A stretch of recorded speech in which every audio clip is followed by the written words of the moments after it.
Hello guys! So, first time nga ni Bibinso na mag-inom ng milk sa bote at iyan ang update natin today.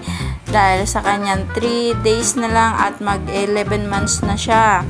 So, isang buwan na lang at 1 year old na si Bibinso. At ayan naman nga ang ating update today kay Bibinso. So, ang kanyang gatas na tinimpla ay ayan, Bonamil nga ang kanyang gatas pag nauubusan ako sa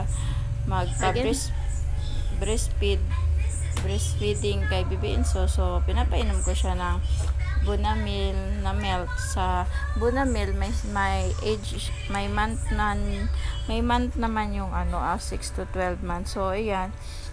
So, nung ininom ni Bibinso ang gatas, so, nakakatuwa guys dahil grabe, nagustuhan niya talaga at talagang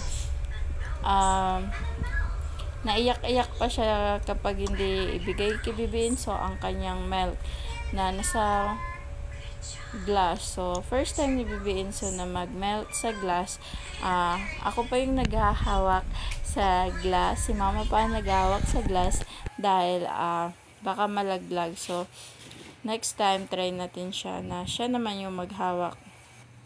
So, ayan na nga guys. Medyo, ayan, paubos na nga at tuwang-tuwa at parang gustong-gusto niya pa nga mag-inom ng milk. Ayan. So, makikita niyo naman guys na sobra siyang sabik sa gatas.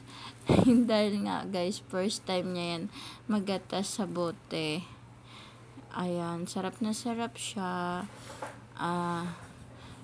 At kung makikita nyo ay talaga naman sarap na sarap siya sa gatas. Then, nakakatuwa nga guys dahil mag-1 year old na yan. Isang buwan na lang at 1 year old na si Bibinso. At ayan, excited na din kami sa kanyang kaarawan. So,